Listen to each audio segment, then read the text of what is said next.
Hi, I'm Ambassador Sujay. Some call me Dr. Sujay, and you have just joined us with Live with Sujay. And this is a special series on Black women leaders. And I'm always excited to have you join us, but I'm always excited, ignited, and delighted to have the guests that we've had in this studio. And today we welcome Gwen Franklin, Be Lifted Up Inc. with an exclamation point. Absolutely, that's right. Welcome to our studio and to our set. Thank you so much for having me. And you've come a little ways to be with us. You've had a great drive. But today we're excited to know what Be Lifted Up is. Well, Be Lifted Up I call it a movement. Okay. I'm going to tell you where Be Lifted Up came from. Yes. I worked in the music industry for many, many years, over 20 years, and for many record labels, great success. I would not change anything, but I came to the last record label and I just thought, nah, not anymore. Long story short, I was released. Hallelujah. Yes, yes. And I went home and I went to the supermarket because I do my best thinking in the supermarket. Really? And I'm rolling up and down the aisle and I'm like, okay, God, how do I think about this? Yes. And it just came to me, accept it for what it is and be lifted up. I love it. And I thought about the ancestors. If I be lifted up, it's a movement. It's to Yes. be inspired. So you inspire folks. You have podcasts, you have financial wellness seminars. What's important to you in terms of making sure people know before you leave this earth? What's important to you? What's important to me is that people understand the ins, the outs, the stories about being successful, especially as it concerns finance. Yes. Because, in school they teach us how to make money, how to get a job, how to start your own business, how to make money, but nobody teaches you how to manage money. And consequently, I have seen horror stories in the music industry. That was the Yes. first place I saw it. Young kids, they come in, they become successful, they don't know how to think about their money, so they go to the business manager of the season. Yes. And I have seen horror stories. Even with Isaac Hayes, remember there used to be from our generation, Yes. Isaac Hayes made all this money, but he relied on someone else, and so he ends up bankrupt. Absolutely. So talk to us about what you do, how do you get to the client, who's your ideal client? Okay, well, my ideal client are people who need that awakening. That's my ideal client. And this may sound silly, but my inner thoughts are, if I do my job right, then they're not going to need me for the rest of their lives. Yes, I yes. just want to be there, give them the tools that they need, and then watch them and coach them as they fly. I love it. I love it. I love it. So from being a broken bird whose wings are broken to being able to fly and soar. That's right. That's right. What did you do in the music industry? I started out as a promotion person, which meant I would go from radio station to radio station and ask, will you play my record, please? Will you play my record? And sometimes it was please, sometimes it was like, look, play my record. Yes. And so I went from a distributor in Baltimore to Casablanca Records with Neil Bogart, visionary, to Yes. A&M Records. I can tell you stories, to Capitol Records, to what was that? Mercury, and then Yes. RCA. RCA was my last stop. I couldn't do it anymore. Okay. You We know? had a music mogul in our building when I was growing up, Clarence Avant. Oh, the Godfather. Yes. Clarence knew about it. I did not get a job. Black people did not get a job in the music industry that Clarence Avant did not know. Wow. Or did not know about through our immediate supervisors, leaders, mentors. Oh, that's great to know. Yeah. We remember he had the first penthouse in our building. Our building was huge, but he had like this three apartment penthouse, Yeah. and his kids or grandkids would play with us, as we were growing up. So it's good to hear how much influence and impact he had, Yeah.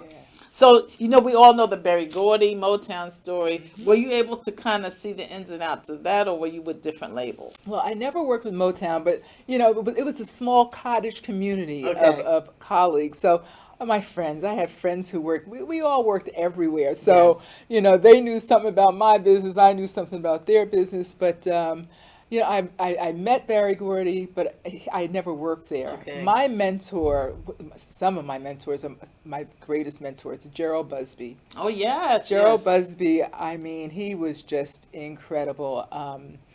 I want to go back to at Chocolate City, which was at Casablanca Records. Well, let me just say this. Neil Bogart, I know I mentioned his name before, such a visionary. I Yes. remember him coming back from New York with the Donna Summer record. Yes. And of course, I'm on the East Coast, they were on the West Coast, and the lot was like phenomenal. Swimming pool in the middle of the lot, Yes. Yes. And, so I would talk to the secretaries before speaking to my superior there.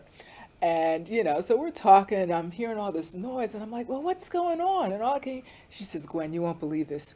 Neil's got ladies in his office. He's playing this record, and they're saying, oh, Neil, play it again, play it again. It was Donna Summer, Love to Love You, Baby, hence the 12-inch, because they kept saying, play it again. So, Yes. And that's fascinating. Yeah. So talk to us about the importance of mentoring. I'm your mentor in the Yes. Black Women in Ministry Yes, you program, and we support you and we encourage you. We're excited for you. And I'm blessed by having you as my mentor. Say Thank it you. again. Play it again. Play it again. So talk to us about the importance of mentoring, having a mentor, but also mentoring others. Okay, I'll talk to you about having a mentor, especially in this day and age.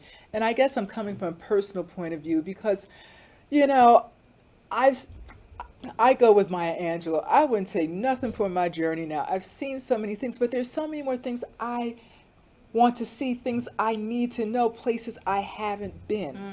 And people talk a lot about imposter syndrome. Yes, yes. And there are some things that, I find myself in places and I'm thinking, I haven't been here before. How do I do this? So mentorship for me, I need those things. I'm not a big fashion person, so I'm always, my friends, help me with my fashion. Am I doing television? I'm in front of crowds all day. I'll talk. I'm a trained presenter. I came from radio. I'm fine with that. But as soon as you turn on that television camera, I'm like, Yeah, exactly. Well, our program's called The Real Black Women in Ministry. So the R is for relationships. Yes. The E is exposure. Because if you don't know how to go, if you haven't ever been exposed to certain things, the A is for access. You knew how to access the music industry, but there are other worlds that you want to be able to access. And L is for leadership development and legacy. So that's what we want to do. We want to make sure that you're not the last one that I'm working with, and that you have someone who won't be the last one, and that the generations really not only have generational wealth, but they have someone that they've learned from, and that they're leaving something to someone else. And I think that that's so important, particularly for Black women leaders. without a doubt. Without a So doubt. who was a Black woman leader, past tense or present, Okay. who was most impactful in your life? My pastor emeritus, the Reverend M. Francis Manning Fontaine. When I came to the New Hope Baptist Church of Hackensack, New Jersey, right? Yes. I moved from California. I left Capitol Records and I moved back to New Jersey. I'm a Jersey girl. Right. But I went to Bergen County, and my mother's best friend went to New Hope. They're like, oh, you got to go to church. And I was like, okay, And so I went, and there was a woman pastor in the pulpit, and you just didn't see women in the pulpit. That was and she was firm, she was confident, and I thought, ooh, I like that vibe. Yes. And as eventually I joined the church, and as I came to know her, as she came to know me, what was unique about her, what I really love about her to this day, is the first thing she had us do was to find our spiritual gifts. And once she knew our gifting, then she would make a way. If there wasn't a ministry in the church, she would make one for you. That matched your gifts. Absolutely. Provide an opportunity for you to exercise those. Exactly. So you talk about being mentored. Yes. I mean, Yeah, that's important. That's important because, if you don't have someone who's helping you, that's right. then you're just kind of going aimlessly down the road. That's So right. what was the path to even the music industry? Did you go to school? Did you major in something? Talk to us I'm about gonna the tell you. journey. I grew up in a little town called Springfield, New Jersey, right? Union County, and it was the dullest, most boring town.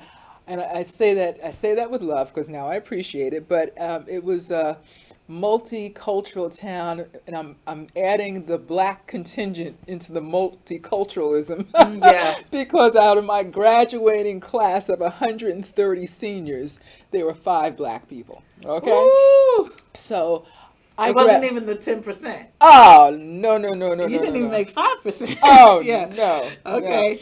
So I gravitated to music, to the radio. My brother used to listen to the radio, and then I found black radio, and then I found LIB. It was Yes. AM, and around the time, dating myself, That's but all that's right. okay. I grew up there too. Yep. Yes. So around that time, I found FM. LIB went from AM to BLS FM. And Okay. they had, it was Frankie Crocker, it was Ken Yes. Spiderweb, it was, all those Bledsoe and Vaughn Harper. Yes. And then there was this woman, Vi By Higginson. Higginson. And I Yes. said to myself, oh, I didn't know women did that. You might. It was, I guess it was a time of women awakening, because, women were doing things that they normally didn't do. Yes. So I had my transistor radio. I wouldn't let it go. I go to school with it. Long story short, went to Howard University, set foot on campus. I went as I said, "Oh, I'm going to be a history major," because I had no idea. I set foot on the campus, and I turned on the radio, and they had this radio station there called WHUR Yes. FM. Yes. And when I first turned it on, there was a woman on the air, and she called herself Ebony Moonbeams, Oh wow. Deanna Williams. And I said, oh, they have one down here too. So I politely, scared, walked over to the radio station, which was a trailer, Right, because they right. had just acquired the station from the Washington Post, Catherine Graham. They had to divest some of their holdings. Yes. She sold the radio station to the university for, pennies. Yes. And they were in this business for 1 year. And I went over to the trailer, and nobody stopped me. And I walked downstairs, and I opened up the door to the library, stuck my foot inside, and there was a man standing there. I said, "You guys need any help?" And he looked at me. Wow. He's like, "You know the alphabet?" I was like, "Yes." He says, "Come back, come in." And my first job there was putting the albums back alphabetically, I love it. putting the albums into the bins, because at that time there wasn't programming. These disc jockeys can play what they wanted to play, Exactly. which is what made WHUR. So the one point of is, those don't stories. despise small beginnings. Absolutely. If you got a file, when I got into television, I was a TV producer, but the first thing was filing slides back then. And at first I was like, I didn't go to school for this, but yes, you did. Yeah. Because you have to have an entry point. Absolutely. So now you're doing a podcast. Tell us about your podcast. That was one of those things that I didn't see coming, because it started with me writing. My pastor, again, there's a ministry that's called the Marketplace Ministry. Yes. And when the person who used to do it left, she would just every day do something inspirational and publish it, send it around emails.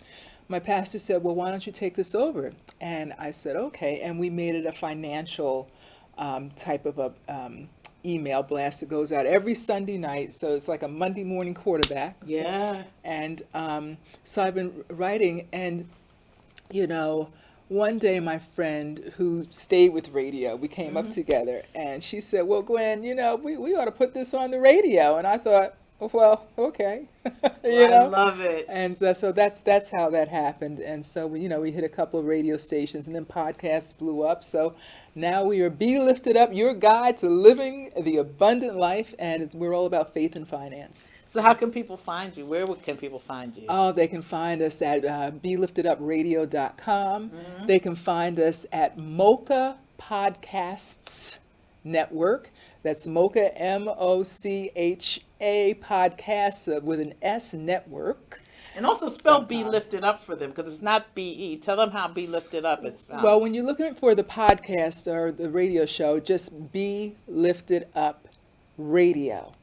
Be Lifted Up Radio. The letter B. The letter B. Oh, thank you. Not the word B. That's taken. Yeah. On trademark. Yeah, okay. And B is already the B, letter B, Lifted Up Radio. Okay. Yes. That's awesome. That's awesome. But the name of your company is B dot lifted up, exclamation point. Yes, that's what I had trademarked because Be Lifted Up is more than Be Lifted Up radio and podcasts.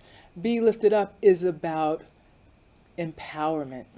It's about inspiration. It's about helping people understand why they do what they do with their money. Yes. You know, Yes. those are the stories I want to share and tell before I leave this earth because someone shared them with me and it made the difference in my life. Exactly, You know? exactly. So now you're a member of the Global Black Women's Chamber of Commerce, which is one of the sponsors for the show. And talk about the importance not of just women, but women business owners working together. That it doesn't happen overnight, but collectively some things can happen. Talk to us about that. Well, you know, you never know, and you never know what you don't know. Right. I'll start there. You know, number one, God created us God created us to be relational. Yes. So meeting people, networking, whether it's sitting on a train and having a conversation, or maybe it's a connection you make at a cocktail party or at church, you never know how it's going to play. Because you know how they say that some people are in your life for a minute, Right. some people are in there for pretty, you know, and then some people for life. A lifetime, So you yes. never know how it's going to play, and how that person who's in there for a minute might be able to do something. Or make an introduction, you know. Yeah. I mean, we went to a conference together at the U.S. U.S. Department of Commerce. Yes. We were there maybe an hour, and we sat at lunch with people for 20 minutes. And now, as a result, we're going for our own meeting with the U.S. Chamber of Commerce. Isn't that something? Department of Commerce. There's the Chamber of Commerce and there's Department of Commerce, the U.S. But it just takes a minute to really open your mouths. Yeah. And be relational, as you said. It was over a lunch, a chicken lunch. Yeah. You know? Yeah. At the end of the day, you know, people are just people. Yes. This is something I learned in the music business because, you know, whether you're working you have some high government post, or Right. whether you're some basketball player or football player, sports player, or music, whatever it is, people are just people. Exactly. And you know, just to connect with people, I mean, that's what it's all about. Exactly. You know? Making the connections. We say connections, cooperation, collaboration. Yeah. Because sometimes we can do something stronger with someone rather than trying to do everything by ourselves, particularly at our age and stage. Well, you were so right about that.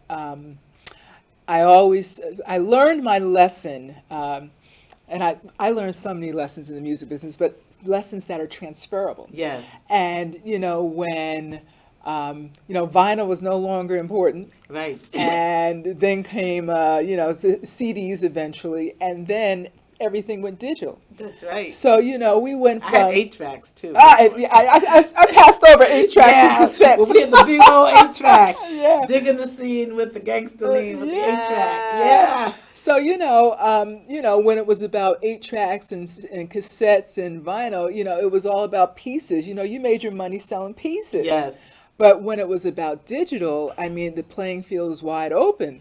So you know, people were like, well, do I go with a label or do I do this independently?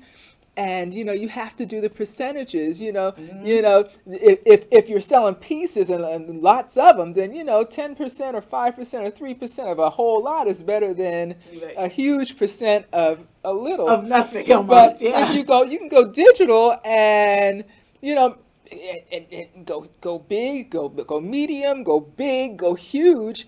Where you know 90% of that is the equivalent, if not more, Right. than your 3 or 5% of that. So you know, Exactly. So I started this year with consolidation, collaboration, and elimination, and Yes. delegation. Okay. Is there something you can consolidate in your life? Oh yes. Without a doubt, I'm actually in the midst of consolidating things. You know what I've realized. In your living space? Oh yeah, this weekend. Oh my Yes. gosh, my living space. You know, I. There's a space that I'm supposed to be, and I've been told that if you're going to move, you should start getting rid of things like 2 years before you actually do Yeah, it. which I'm finding now, and I didn't do it. So my car looks like Sanford and Son, Oh no. but it's okay. So don't pull up beside me on the highway. It's not good. It's not good. Uh-huh. With whom can you collaborate? Certainly with the Chamber of Commerce. Absolutely. What can you eliminate? I can eliminate. Oh, that's a good question. I try to ask good questions. What can I eliminate?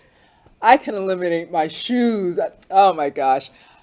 Clothes, shoes. I love shoes. So, I come from humble means.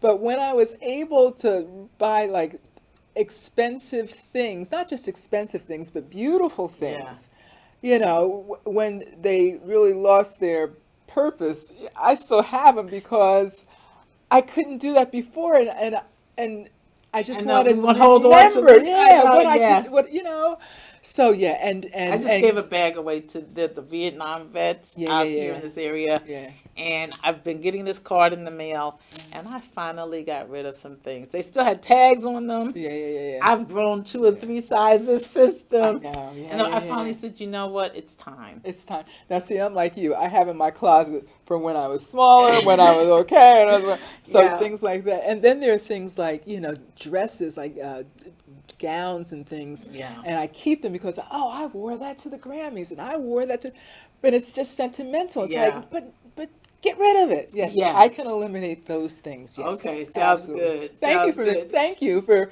making me think about that. And I have 2 apartments, so my mother's furniture, I couldn't separate because emotionally I was attached. Yes. But I finally said it was for her era and her season, and it served me well. And emotionally, I'm able to release it now.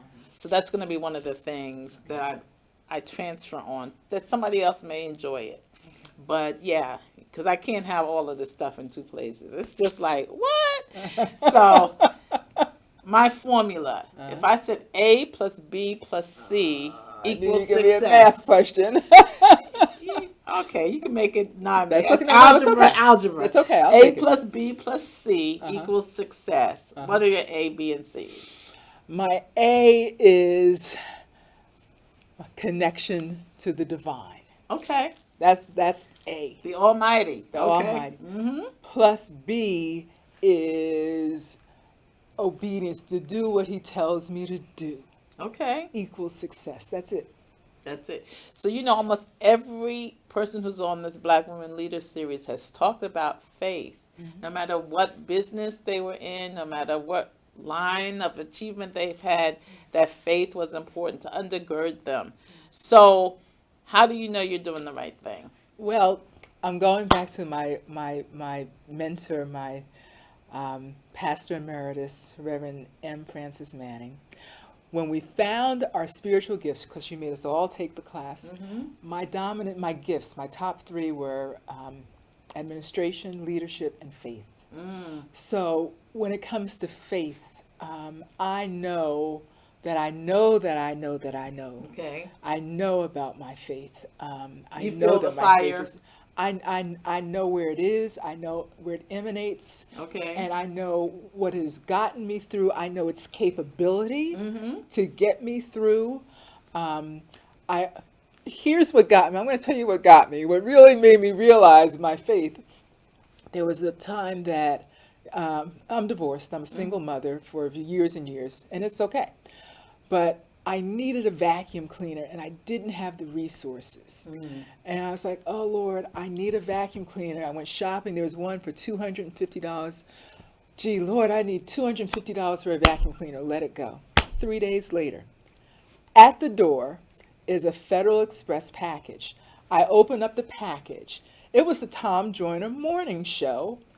I won a prize. I didn't even know they were giving prizes. I just, signed up as a listener. I won a prize. I didn't win the first prize, which was the cruise. I didn't win the second prize, which was a $500 gift certificate. I won the third prize. Oh, don't tell me. Which was a $250 gift certificate. It doesn't get much better than that. And when that happened, I said to myself, Okay, I got it. I got it. I'm connected. So connections to the Almighty. Absolutely. What's one lesson Hmm. that you would like to leave for the world to make sure that Hmm. they know it without a doubt? The lesson that I'd like to leave for the world is about financial management. It's very simple. It's just simply pay attention. Open your mail. Pay attention to the fine print, especially Mm-hmm. with banks and financial Mm-hmm. institutions. It's play, learn how to play the game because the whole society, whether it's nationally, internationally, it's a game that we play with Mm-hmm. finances. Learn how to play the game in the ballpark, but also learn how to adjust the game so that it works for For you. you. Exactly. Hmm. Exactly. Credit scores quickly before we close. Oh man, that's the name. Credit. That's the name of the game. You can do so much with a good credit score, with a great credit score. Not even good, Yeah, with a great credit score. And I'm talking 720 and above. that's it. Yep, yep, Mm-hmm. absolutely. Yeah, it makes a difference. That and watch your debt. You know, Yeah, watch watch your your debt debt and pay your bills on and time. pay your bills on time. One, two, three. That's good. That's an ABC. That's an A, B, and C. Yeah. And you have been a delight to be on the show. I just, enjoy having you in the Global Black Women's Chamber of Commerce. And they can reach us at globalblackwomencc.org. Yes. I enjoy being your mentor in the Black Women in Ministry. And we're just looking forward to just great things. A door has opened for us with the U.S. Department of Commerce, and just looking for great things and greater things for you and your company. It's our time, and we're going to seize this moment. And I thank you for coming all the way out Thank here and you being for on our having show. me. Thank you And so much. you look Yes. beautiful inside and out. God And bless you. thank you for staying with us on Live with Sujay. You'll be able to see this various times, not only throughout the week, but also it'll be on the website of LTV. And we just thank you for staying with us. It's been a joy to have you. It's been a joy to have my guest, Gwen Franklin, B period, lifted up, exclamation point. That's right. And follow her, find where she is, but most of all, stay with us. Thank you. Until next time, I'm Dr. Sujay.